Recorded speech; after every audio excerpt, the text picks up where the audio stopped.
Yo, what's going on, people? Welcome back to Football Therapy with me, your host, Jan. I do hope you're doing well, mate. I really do hope that we all saw, well, most of us saw the Sir Jim Ratcliffe interview with Gary Neville talking about all the issues of Manchester United.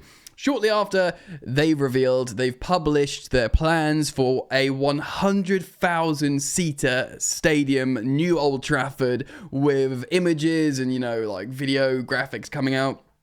Yeah, it looks a little bit like a circus, which obviously is quite funny, but it's a futuristic, exciting project that will massively help them financially. And of course, lots of other football fans have taken a great deal of interest. Arsenal have got a big stadium, Tottenham have one of the best stadiums in the world, and Man United have got the plans and they've roadmapped what will be possibly the best football stadium in world football. Florentino Perez will be like twitching a little bit. He wants Real Madrid, the Bernabeu, to be the best. Of course, there's the Camp Nou, etc., etc. And look, Man United, biggest club in England, they'll fill that stadium, they'll make loads of money from it. They've got an 80,000 seater at the moment, Old Trafford, but of course the roof's leaking. But maybe they don't give a so-and-so because they're just going to build a whole new one, which, of course, makes Chelsea fans think, what about Stamford Bridge? Because lest we forget, gang, when the club was sanctioned, when the club was sold through Rain Group, one of the main elements of the sale was committing, 1.622 billion, a lot of money, over £1.5 billion into redeveloping or rebuilding Stamford Bridge. Of course, this nearly happened prior, under the stewardship of Roman Abramovich. He had the people who designed the Bird's Nest Stadium to create a new Chelsea stadium under his stewardship. But of course, things changed. One of my most viewed videos on this channel actually is what was happening with the stadium under Abramovich. So things have come to a halt. It's topical, so I do want to speak about it in today's video. I'm going to cite an article actually that was released last month, before this Man United stuff.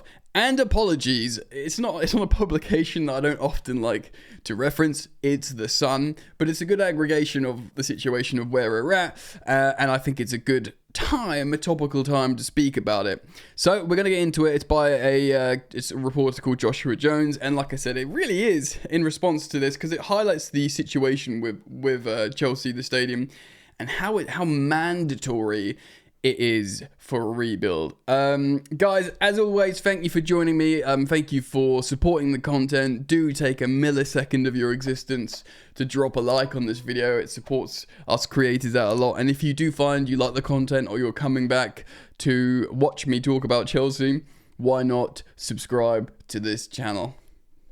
All right. I'm not going to share screen because it's kind of pointless, but this is an article called A Bridge Too Far. I'm going to react to what's being said, and there's some interesting talking points and pieces of data in here. Chelsea have all the hallmarks of one of the greatest football club in the world. Except there's one stumbling block. Billionaire owners, tick. Multiple Premier League titles, tick. 2 times Champions League winners, tick. Just for all the Arsenal fans out there, 2 times. Give it to me 1 time, give it to me 2 times, £200 million transfer signings, yes, lots of money spent on transfers, tick. And a world-class mega stadium to top all of it. That's where the problem lies. Stamford Bridge is certainly an iconic stadium in English football, but it first opened way back in 1877. Wow. But even with renovations at the beginning of the 20th century, its capacity is still limited to a mere 40,173. Now this is wild, making it only the 11th biggest football stadium in England. The 11th biggest, not even in the top 10, guys. And that will become the 12th when Everton's new ground opens later this year. So Chelsea Football Club, the only team in London with a European Cup, 2 of them. The 12th biggest in England is not good enough. Chelsea, of course, have been desperate to work out how to expand their home ground for years.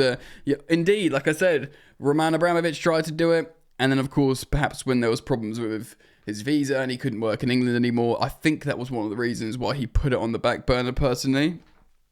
Quite simply, Chelsea are falling behind, and not just because of their so-called Big Six rivals. We all know about Arsenal and Tottenham's 60,000-seater plus grounds that have opened in the last 20 years, of course, in North London, and the latter is the most impressive in the world, while the former is already subject to update plans.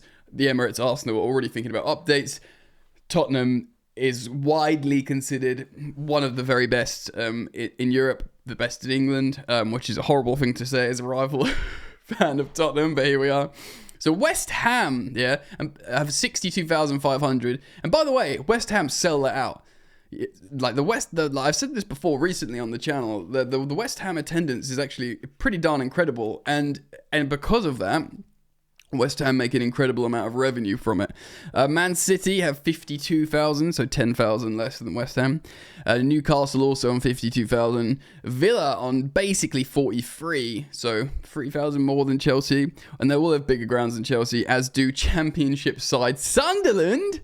48,000 Stadium of Light. Yeah, they get lots and lots of peoples through the door. Everton are about to overtake Chelsea, of course, while neighbours Fulham have already upgraded their ground with the swanky new Riverside stand, which even features a swimming pool. Yeah, so bigger stadium capacities than Chelsea, Aston Villa, Newcastle, Man City, Arsenal, Liverpool, West Ham, Tottenham, Man United, 74,000. They're about to go to 100,000. And of course, as reported here, we will be overtaken by Everton very, very shortly. So, projected capacities. So, Man United, new stadium, 100,000. Newcastle want to get a new stadium, 70,000. And of course, you've still got Tottenham, West Ham, Man City, Liverpool, Arsenal, Everton, and Aston Villa above us. Aston Villa looking for their expansion to take them to 50. Everyone's got plans, and that puts Chelsea down in a really negative place. Villa, Crystal Palace, Newcastle, Man City, Forest, and Leicester all have plans in the works, have begun to enlarge their grounds too. A dated Stamford Bridge lacks the facilities of new stadiums can offer. It's also got terrible beer. I do not miss the beer at Stamford Bridge. Is it Singer beer? But crucially, a small ground means fewer corporate boxes, and fewer seats, fewer tickets sold to fewer people buying drinks, food, merchandise on a match day. That means less money for the club, and in an age of profit and sustainability rules, inflation, and hiking transfer fees, that is revenue that Chelsea's owners can ill afford to miss out on. Failed attempts. Let's talk about this then, shall we? Chelsea and improved stadium plans are nothing new, with 3 rather ambitious plans within the last 20 years. There was a futuristic 60,000-seater designed images released in 2017. That's the one I sort of spoke about. The architects who did the Allianz Arena and Beijing's Bird's Nest Stadium. Like I said earlier in the video, that's the wicked designs that we've seen. Maybe I'll put them in the thumbnail or something, but I reacted to a while ago now on the channel. The club did get planning permission at the time, but it expired due to various delays and economic challenges. Yeah, I think one of the delays was the visa situation, and therefore the planning permission expired. Yeah, we were so close, bro. We were so close to getting that stadium. Before that, Chelsea failed to move, I remember, to Battersea Power Station, and it was instead converted to a luxury shopping centre. And former owner Roman Abramovich even had the crazy idea of building a stadium on top of Waterloo Station over the existing network of train lines. That does sound peculiar. No Chelsea fans wanted to move to Battersea Power Station. Obviously, there's the Chelsea pitch owners situation. They want to keep playing at Stamford Bridge. If they move, it will be, it'll take some convincing, and you need like a majority vote sort of thing, essentially. Yes, look, Stamford Bridge is the spiritual home of Chelsea fans. It's been there forever. It's an amazing location. It really, really is. And if it can be expanded there, it will be probably optimal, but that causes issues. So option 1 here is on this article is being represented as expand. One suggestion would be to increase the capacity of the current stadium. Bowley has previously done this in the regard, immediately bankrolling renovations of the Los Angeles Dodgers baseball stadium after buying it in 2012. He wasted little time in making plans to do something similar at Chelsea, appointing Janet Mayer-Smith to oversee Stamford Bridge redevelopment in 2022. She did the Dodger Stadium for him out in LA. But expanding Chelsea's ground is far more complicated for 2 reasons. Because of its location in central London, in a built-up area full of houses, businesses, shops, and 2 train lines, of course, which run directly past the sides of the ground. The only space not built on the immediate vicinity is off the table as Brompton Cemetery on the side of the London Overground. If they were to expand the current ground, Chelsea would want to make it worthwhile and therefore increase the number of seats to at least 50,000, if not 55, if possible.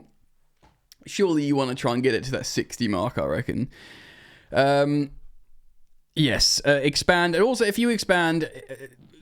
Well, let's get back to it, and let's jump on that in a moment. Option 2 is rebuild. Another option could be to knock down the current stadium and do a complete rebuild job, just like Tottenham. The Blues, of course, we paid 80 million quid to extend our ownership to the 1.2 acre site adjacent to their current home. That land was purchased from Stoll, a charity providing housing to veterans. So...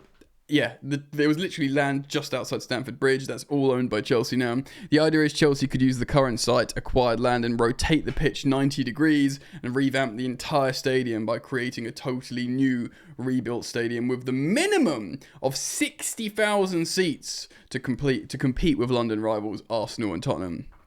So essentially using this extension of land, turning the stadium 90 degrees and going bigger, essentially. But as with the expansion issue, the rebuilding of Stamford Bridge on the same site will not be easy. There simply isn't enough space to build a stadium like the new 1.2 billion Spurs ground, even with the extra land, it says here. Fitting a new stadium with their pocket of southwest London is a logistical nightmare, especially with the limitations of the roads and railways, yada, yada, yada.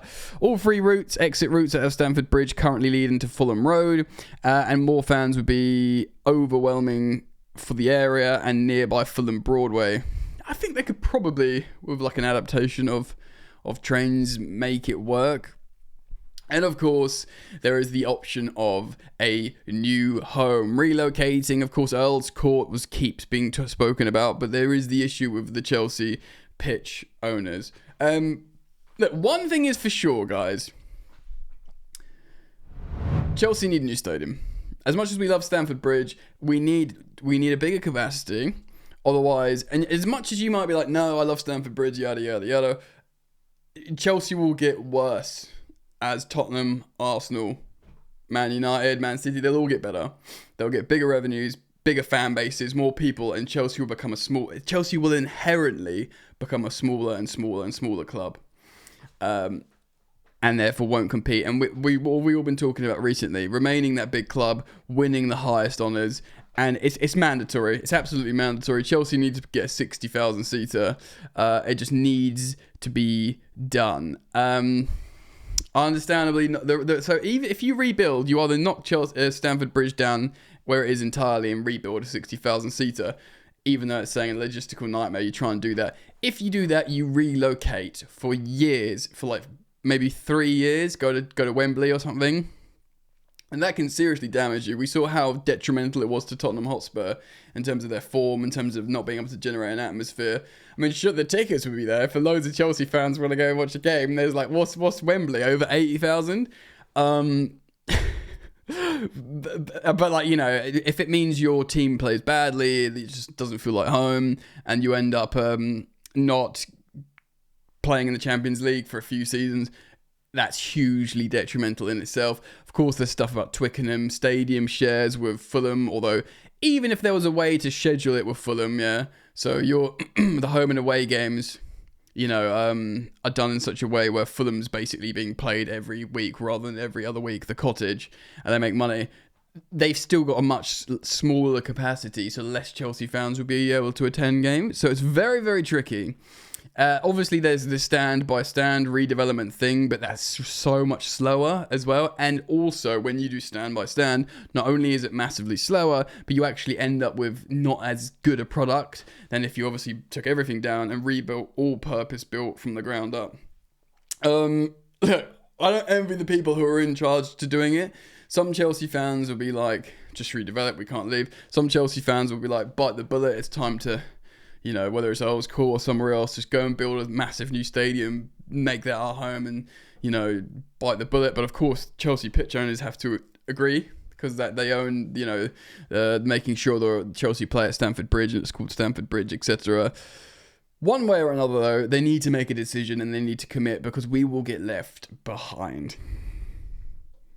Super tough. So, what do you guys think? Let me know your thoughts. Please do leave them down in the comment section below. Yes, let's talk amongst ourselves and find out the answers or what we feel like should be the answers.